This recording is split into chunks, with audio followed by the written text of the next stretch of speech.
Okay, welcome everybody. It is Picklebilly Jan here on Picklebilly Presents, and Bonnie Coffey has graciously agreed to come here and speak with us. And we, I feel like when I read your blogs, I just learn so much. When I attend a tournament, I always meet so many people and I learn so many things, and I feel like I can kind of get that experience, just by reading your blog. You have so much information about courts and about instructors and about play, and it's just amazing. So I really thank you for doing that. I learned so much, and I think what you're doing is beneficial to all people in the pickleball community. Well, thank you, Jan. I'm so happy to be here with you today. I was very honored when you asked me to join you, and I know Steve Taylor's got to be a tough act to follow. That was a good video that you did. Yeah, he's amazing what he's doing. But I discovered your blog years ago.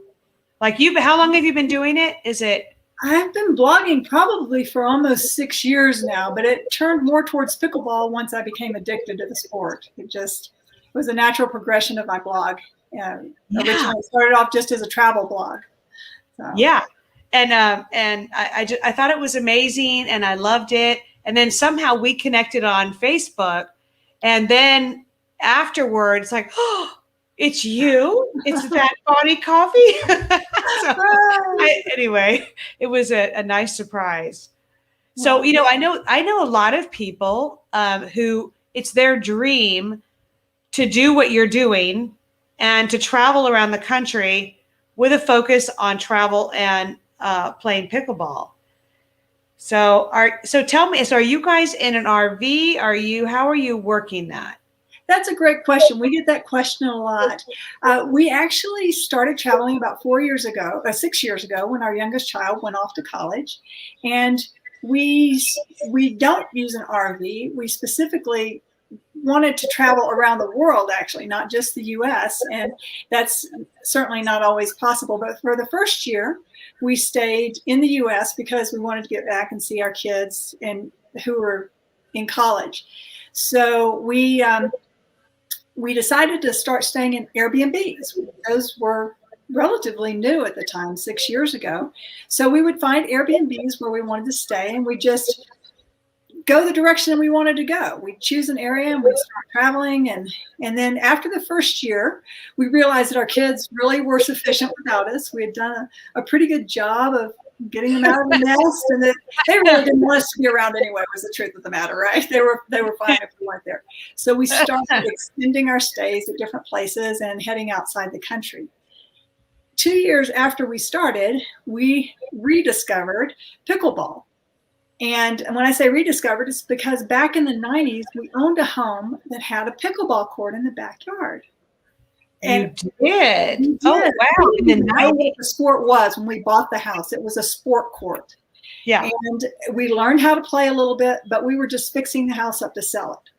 So we sold the house, and we really didn't think about pickleball anymore after that until we rediscovered it in, of all places, Mexico. Oh. Yeah. So we were down in Mexico, and we love it down there. We spend a lot of time all over Mexico. Yeah. And so we started specifically going to places that had pickleball after that. Yeah. So we were doing the Airbnbs, and then we discovered house sitting and pet sitting. Yeah. At about the same time that we discovered pickleball. And we found out that we could go stay in people's homes and sit for their pets, and we could stay in great places. And we basically exchanged our services for great places to stay with really nice pets. So now we spend about half of our time pet sitting and half of our time, or a little less than half time, in Airbnbs. And then we still have some real estate in Arizona, so we go back to that, or we stay with family and friends occasionally.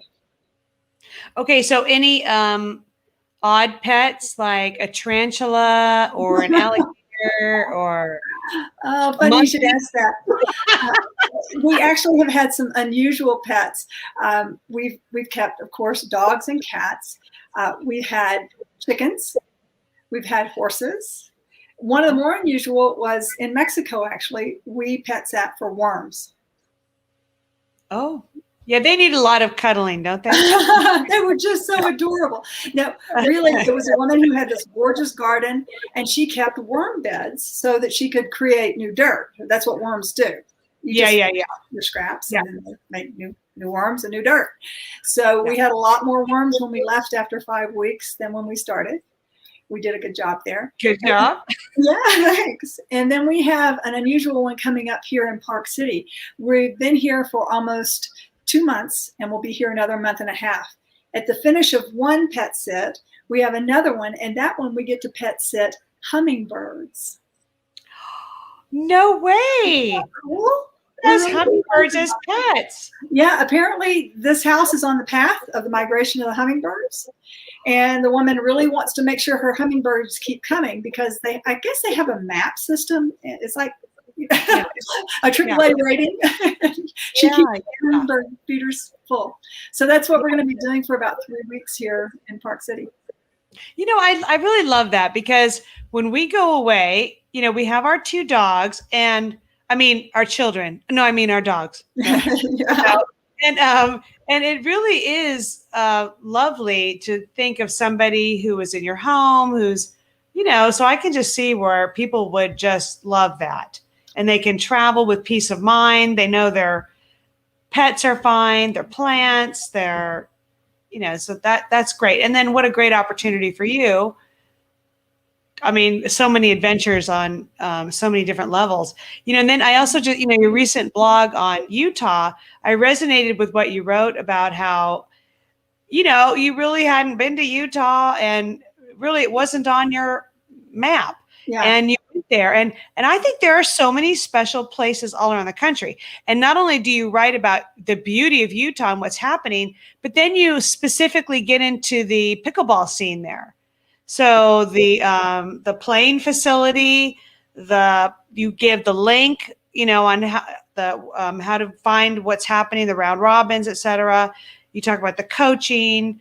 So really for people traveling, it's such a great resource to read what you have generated and feel comfortable going to a spot and knowing, you know, what to expect and then how to navigate that. Thank you. I appreciate that feedback. You know, when I started the blog, again, it was just kind of a way to stay in touch with family and friends, let our kids know where we were. And really more than that, it was a way for me to journal for myself. Yeah, it was a good place to put photos and be able to collect those things. And then as it's developed, more people were interested in reading it. And people always ask us, how are you doing what you do? And so that's a pretty common question, the one you asked about how do we live? I've had people mistakenly think, and I overheard them telling someone else that we lived in our car, lived in our vehicle, and don't do that. So, we have stayed in literally everything from apartments up into a house that's attached to a castle, and everything in between. Beautiful homes all over the world. So yeah, it's been a marvelous opportunity, and I really encourage anybody that loves to travel to think about it if you like pets. It's been one of the best experiences we could have imagined. Yeah. Well, I know writing, you know, because I taught writing. Well, I was an English teacher for 23 years, and I really think that writing helps keep you focused. It helps keep you centered. It's reflective. I mean, do you find that writing gives you benefits, you know, on a spiritual level, on an intellectual level? You know, that's a great question too. I really do think it does. And what's funny is it does take a lot of effort. It takes a lot of time. I have been accused by my husband at times of not being a very good travel partner sometimes because I'm too busy writing and parsing out all the photos that I take, because I do take so many photos. But yeah, I'll tell you, when I've gone back to read some of those because I'm looking for information or I'm just scanning through it, I'm so happy about the times that I've written. And it makes me really sad when I see big gaps. And I think, what were we doing then? And I can always go back and look at some pictures from that time, but there are so many things that I really would have forgotten that were awesome to remember. So I'm really happy I've done it. Yeah. Well, speaking of awesome to remember, you are doing something very interesting with these lessons with the pros. Thanks. So please tell everybody about that. I think this is just amazing. It's amazing. Yeah, we were in South America. We were in Colombia, South America when COVID struck. And we had to come back to the US immediately, like everyone else did. We had lots of plans that got canceled.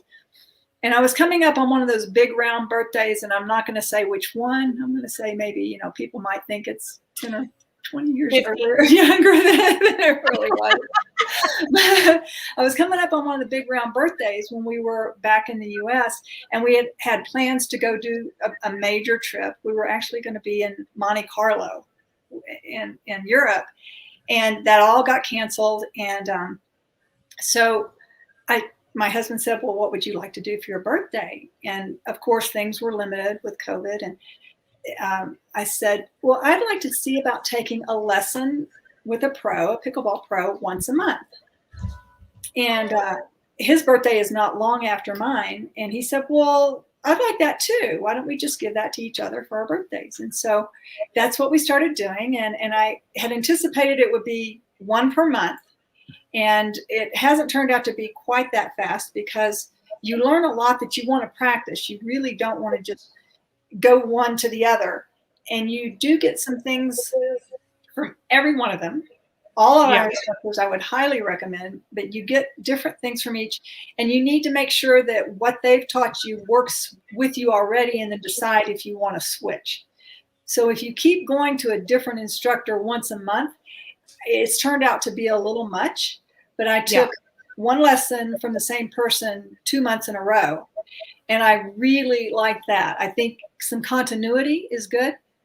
Yeah. Was that Hella Spar? Hella Spar, right. Yeah. She's amazing. And I highly recommend a lesson with her. She's in the Mesa area in Arizona. Yeah. She does travel a lot, though, so you can watch and see where she might be to be able to get a clinic for a lesson with her. But again, every one of the instructors we've had have been awesome, and I've learned something from each of them. You would think I'd be a pro by now, but no, sadly not. I keep thinking it's going to happen magically, but no.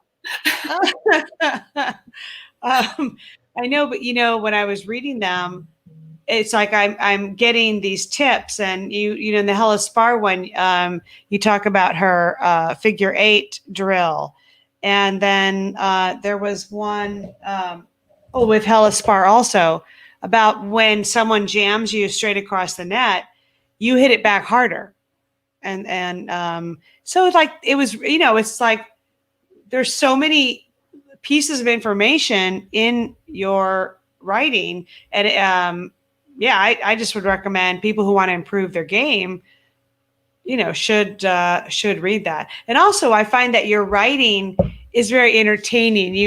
You have this way of injecting humor, and even in this conversation, and I find that in the writing too. It's like, I can tell you're aware that there's a readership reading it, and you're working to keep us engaged, which I find is good writing. Thank you.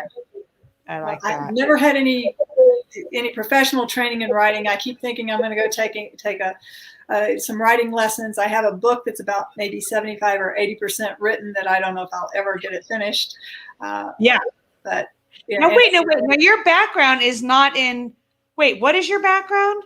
I was a financial analyst and then a business owner for electronics. My husband and I had our own little electronics business for about 15 years.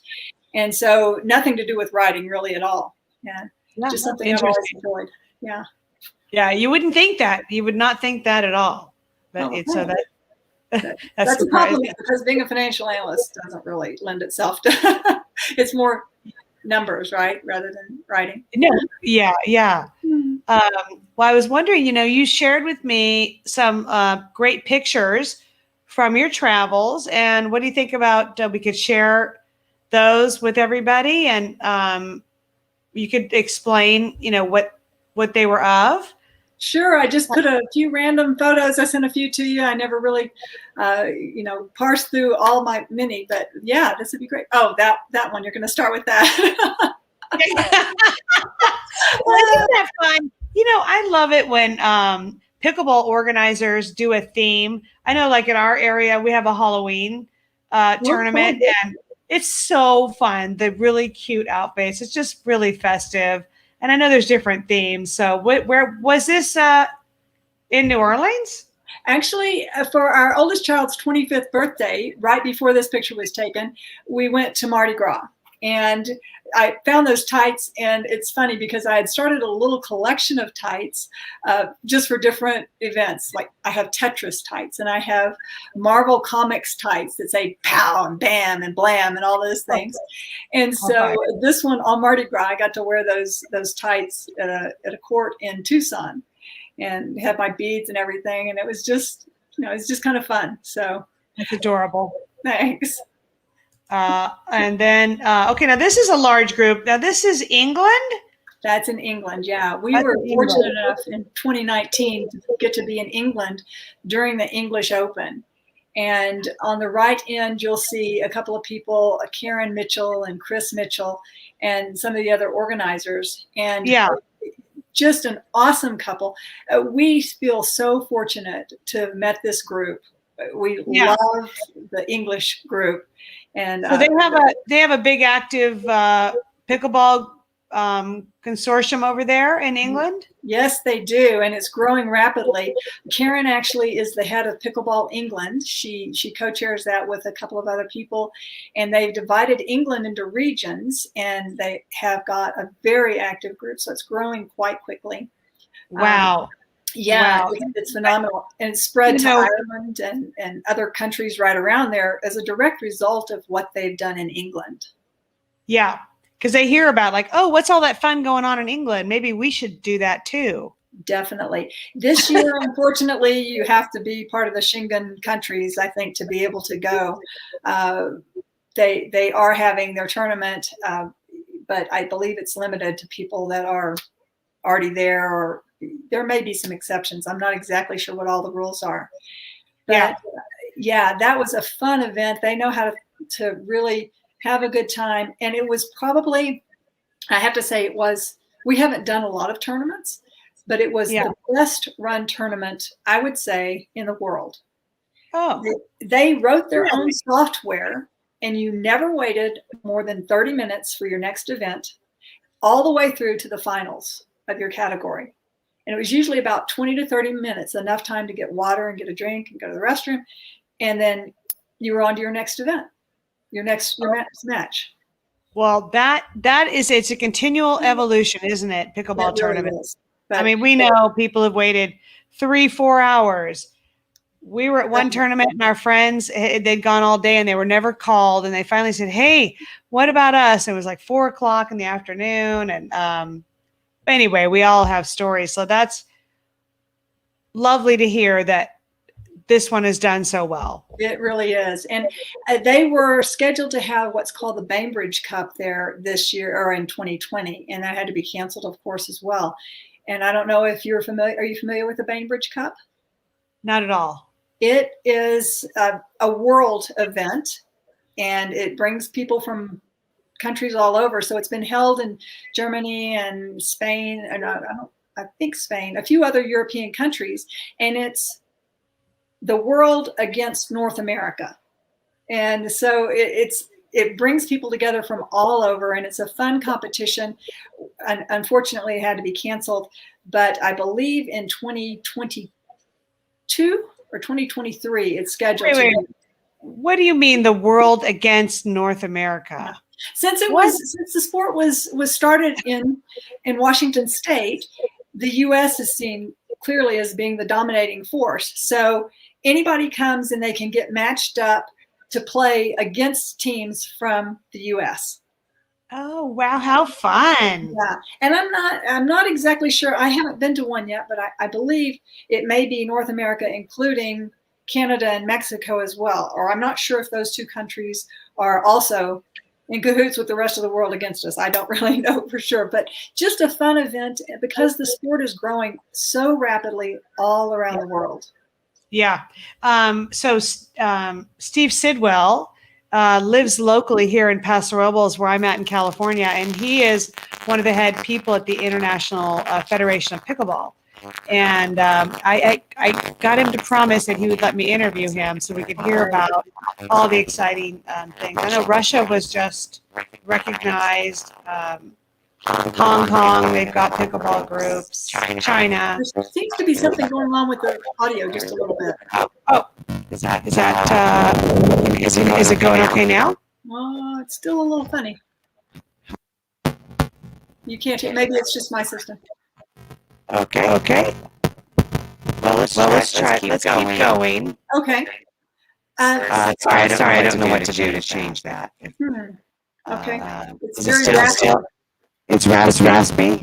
Yes. It sounds like you have a. Yeah. Okay, wait. Let's see him. A little bit of. Is it there now? No, it wasn't doing it when we first started. Wait. Is it? It's echoing a little bit. Oh gosh. Okay. What about now? That's about the same. No. Okay. Okay. Well, if it continues, then Back on it just a little bit and see if that helps. do what? Back away from your microphone. Oh yeah. Okay. How about that? That's a little better. Okay. All right, then let's take a look at this big bad facility. Look at what is that? So that was the exterior of the Nottingham. It's a college in Nottingham, England, where the English Open was. Yeah. And I believe, as you know, I'm a drone pilot as well. I fly airplanes, but I'm also a drone pilot, a commercial drone pilot. And I like to take pictures of places where we play pickleball. And so this was the exterior, and I helped do some other videography for the English Open. And so that was one of the shots of the building. It was a beautiful facility, and nearby is a castle that you can walk to, and it's just a great place to play. Yeah, I think there's a picture in here of a castle. Well, let's get to this one. Now that's not tropical, is it? That's in Costa Rica. I'm sorry, that's in Colombia, South America, in Medellin. Oh, I've never been to Colombia. Yeah, it was our first time. And there's a small group. Let's see, there's a fellow in here. He's on the right-hand side. Is this you with the glasses on right here? Yes, it is. That's you. Okay. And my husband is just to my right. That's okay. Right here. Okay. That's my wonderful travel partner, my husband of 35 years. Well, I shouldn't say how long, because then people will guess the decades. Oh, yeah, I'm getting closer to your age. But on the right, in the white shirt with the white hat with the blue pickleball on it, that's Ed Osterman. And Ed was one of the first people to bring pickleball to South America. Oh, okay. And we were so fortunate that a group that we belong to in Phoenix at the Pecos Pickleball Club donated a lot of gear for us to take over with us to donate, because they just don't have enough for the rapid growth that's going on there. Wow. So, we were very fortunate to be able to take and gift to them lots of paddles that were donated by Selkirk, and just balls and lots of stuff. Yeah. So great group of people that's grown tremendously. It had to shut down during COVID, of course, but they're reopened and they're blossoming again. So great group of people. If you get down look at this. Is this just pickleball? I mean, it's like happy. They are healthy. I mean, look at everyone's active. They're smiling. Exactly. And that's literally the way it is everywhere we meet pickleball people all over the world. Yeah. Okay, let's go to our next picture. Okay, what's this? Did you win a medal here? Yeah, Karen and I won the gold medal at the Spanish Open in Madrid. Okay. And so I was an honorary. This is you right here, up here? Yes, Okay. In the top row, and Karen's to my left. Yeah.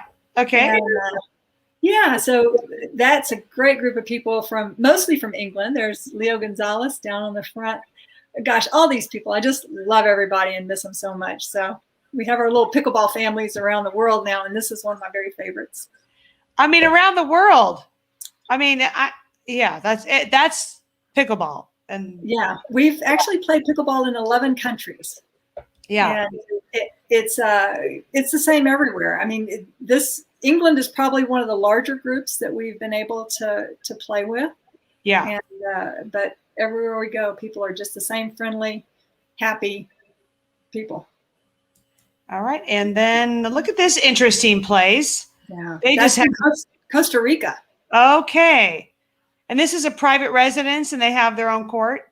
Actually, not at well. It's a private court, and Yeah. the fellow who developed this is an American, and he developed the building in back, and then put in a pickleball court. You can't see it in this particular photo, but it's a double decker. So they built a pickleball court, and they were going to build more housing on top of it, but then because of the structural elements and the cost of it, they decided instead to put another pickleball court on top. Okay, I don't see two pickleball courts here. I see one down There- here. And I don't know if I sent you a picture of the other one where you can see the court down below it. Oh, But so down at the bottom of the screen, there's another one. below that court, there's another whole level. Oh, And because it rains quite a lot in Costa Rica, yeah. you can play all the time. But it's open on the sides, so you still get sunshine and the weather. You know, you feel the tropical weather, and that was a fun place to play. Also, again, great people. Do you ever not have fun when you play? You know, very, very rarely. And I don't even want to tell those stories. There's only one or two times or places that you know, there were some spoil sports, but by and large, on the almost 200 courts where we've played, we've really found the best people, the very best people. Okay, and then now, oh my goodness, how many courts is that? Look at that. That was, I believe, this was 2019 Margaritaville in Indian Wells. And I had the pleasure, I had the pleasure of working with Steve Taylor of Digital Spatula. And was able to fly a drone and get some shots for them for the tournament. And oh my gosh, they do an amazing job. So this was all tennis courts just the week before the tournament happens. And they repaint all those tennis courts and put pickleball courts. Yeah. And then the day after the tournament is over, they repaint them to tennis courts, which is so phenomenal to me. But apparently there is talk of putting a separate, complete, dedicated facility for pickleball. Wouldn't that be nice? Oh, it'd be so nice. This is a beautiful area to play. Yeah. I'm going there for the first time in December. Yay! I know. I've never been, and I'm so looking forward to it. Oh, you'll love it. It's a really fabulous place. Yeah. And then, okay, now this looks like a castle. Is it? It is it's a gatehouse, actually, for what used to be a much larger castle. Oh. And it has very deep roots back into the Viking era, some say, not the castle itself, but in the 15 and 1600s. And we were pet sitting in one of the smaller houses, which was probably servants' quarters or something else. And then it's been expanded behind that. And that was in Nottingham where we played at the English Open. It was near there. So we stayed there and pet sat before going on to the tournament. Oh, it's beautiful. And then you took this picture with the drone? I did. Yeah. Yeah. That just shows you what it's about. It's, yeah. Great place to sit. Awesome animals. Now this looks like Arizona. No, you're not that far, but that's in Mexico. It's in San Carlos, Mexico. And I'm so excited to say that these particular courts, unfortunately, won't be around for use of public for that much longer, because since this was taken, they've built homes all around the exterior of it. And if the whole picture were here, if a panorama was here, you'd see that you can see the water around, the beautiful blue water around it. I can see it back there. Yeah. Yeah, exactly. And then there's a swimming pool and a lot of other things. But this was originally developed to be an RV park, but they decided to build homes that are going to be stationary, of course. And most of those have been built now. But there's a fellow named James Main who is helping coordinate brand new courts in this area so that they'll have dedicated courts, and they've already got the land secured, and they are doing a great job of fundraising. So if you've ever been interested in going down to Mexico and playing some pickleball while you're traveling, this one is a great place to go. Okay, and it's called San Carlos. It's the San Carlos Pickleball Courts. There is a pickleball club. You can find them on Facebook. Yeah. And again, those fun group of people. So. Okay. I took some notes on that. All right. And I think that maybe is our last. Oh no, here's okay. Is this San Carlos? I see that also yeah, and you might recognize the guy on the right. And no, I do not. Who is that? That is Scott Moore. Now it seems like you enjoyed his classes. I did. I enjoyed his class, and this particular one was a little clinic that he put on while he was there in Mexico, and that was a fun day. But it was very windy that day. This was not the main courts by the marina that you just showed a minute ago. These were on some private courts in a housing development, and it's quite windy there. But we had a lot of fun. So tell me, let me see if I've got more picture here. Oh, here we go. Oh, look at that. Oh, it's like in this beautiful valley. It is gorgeous. That's Park City. That's where we're at right now. Okay. And their club now has over 400 members. I think it's closer to 450 members. They're in the throes of the difficulties that many places have where they just don't have enough courts for everybody that wants to play. So there's a lot of, there can be a lot of waiting. There are 3 different places where you can play in town right now. This one is the largest, called Willow Creek. But you can see something. You see anything strange about that picture? I know. I already know what you're going to say. I already know. Well, you tell them. You tell them. I do. It's the empty tennis courts. Yeah.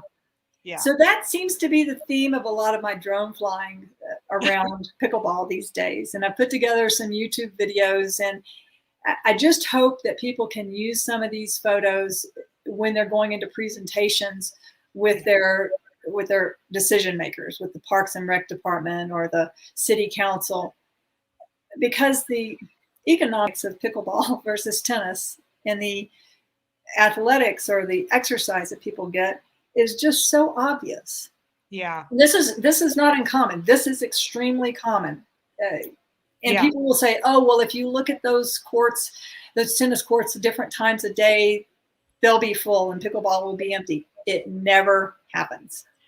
Exactly. So, yeah. And the tennis people are very, understandably, they love their sport and they want to protect those spaces, but what is being used, and why do we have resources to maintain courts like that when you look at the right there next to it and it's like buzzing like little ants? I mean, exactly.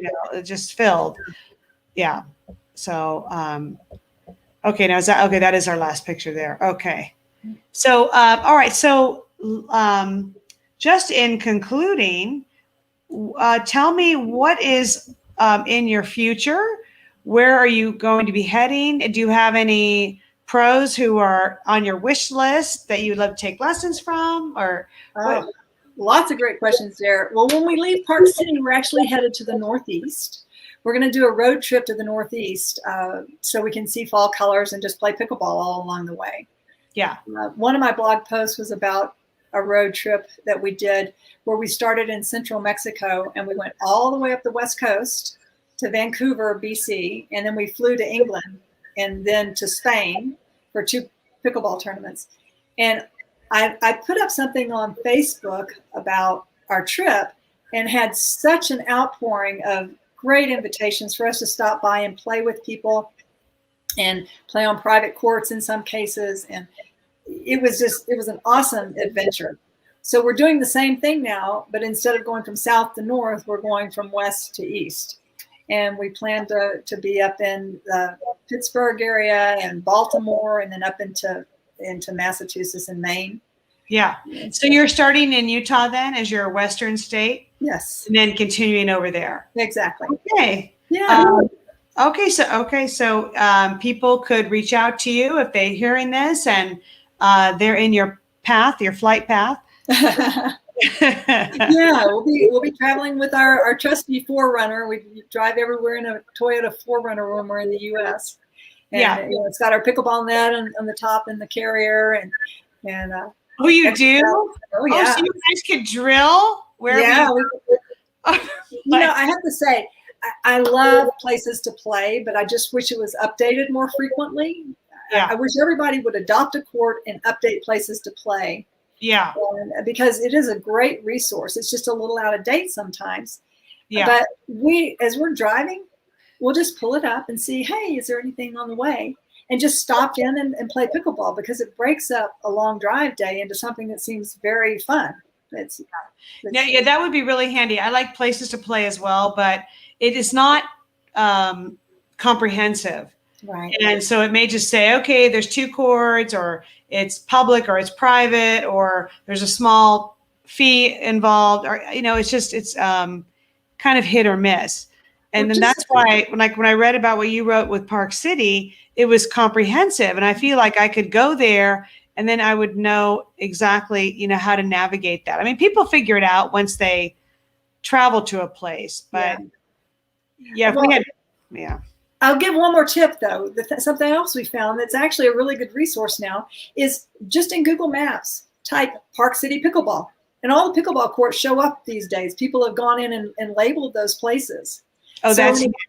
Yeah. In addition to places to play, the advantage is, even if it's an older listing, there's usually the name of an ambassador or someone who's willing to talk to you. And so if you call ahead or email ahead, people are so helpful. They'll tell you, oh, we have 8 courts now instead of 2, or we play it these days. Yeah. Is Facebook a good resource for you? Do you know, can you go on to, let's say, Park City, Utah Facebook group, or and is that a potential avenue, or is that not as good? It's a great way. And I have to give a shout out to Aspen Kern, who does Pickleball Forum, because anytime I've put something on there, people pop up and say, yeah, we're here. We'd love to have you come through. He's done such a great job growing that group. And so I appreciate I really appreciate him as well. Yeah.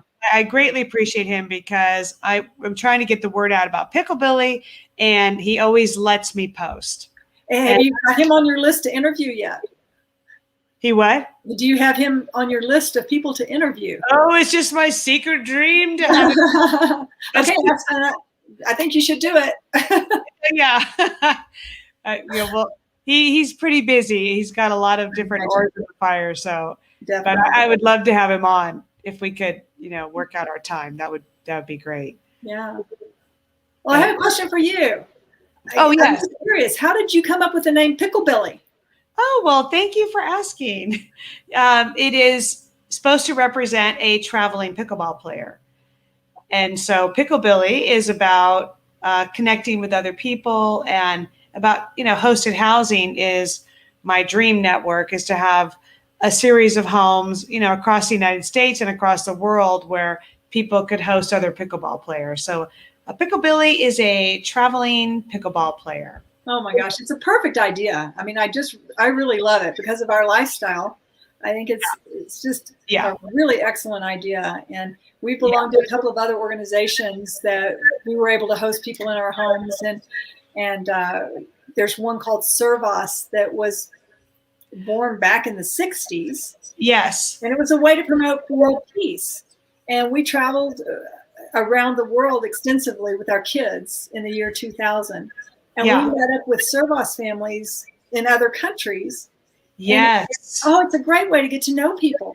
But the common tie of pickleball makes all the sense in the world for a website. So thank you very much for putting it together. Yeah, I'm really trying. You know, I have to say, we have 1,600 members currently, but really we have about 60 people signed up to host. Mm-hmm. So somehow it is a difficulty right now, and it's a bit of a disconnect to me.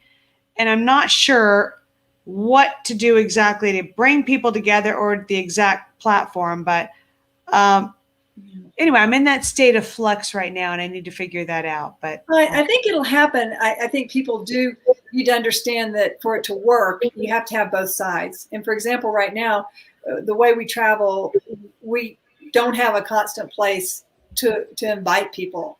But when we settle down, I should say, if we settle down, but when we settle down, we would love to have pickleball players come and play with us. And as I mentioned, we've done other things like couch surfing. And I think yours is so much better than couch surfing because these were people that we might have something in common with, or maybe not anything in common with. And we just offered a place for them to stay and had really interesting guests. And it's so much fun. And with this, you actually have a way to say, oh, they're friends with my friends. I can check them out. I can make sure that they're who they say they are. Yeah. And I think eventually you'll end up with a lot of hosts. But right now, I think because of COVID, it may have gotten a little slow start. People are understandably a little bit leery of having people come into their home. Yeah, I know. And I always think too, if I look at all of your pictures and you have met all these people across the world, so many people who are just so lovely. And so I really think of Picklebilly. My hope is that, it would be an extension of that or a reflection of that, these are all people who love pickleball. And, 99%, 97%. We're not going to name any names, right? No. Hey, thank you again for your time, and I really enjoy everything that you're doing, and I wish you health and happiness and safety and exciting adventures on your trip. Thank you so much for having me here, and I look forward to seeing the growth of Picklebilly and getting to meet you in person. I think so. Yeah, we're here in California, so all right. We'd love to have you. Thank you so much. Have a great day. Okay. Bye. Bye-bye.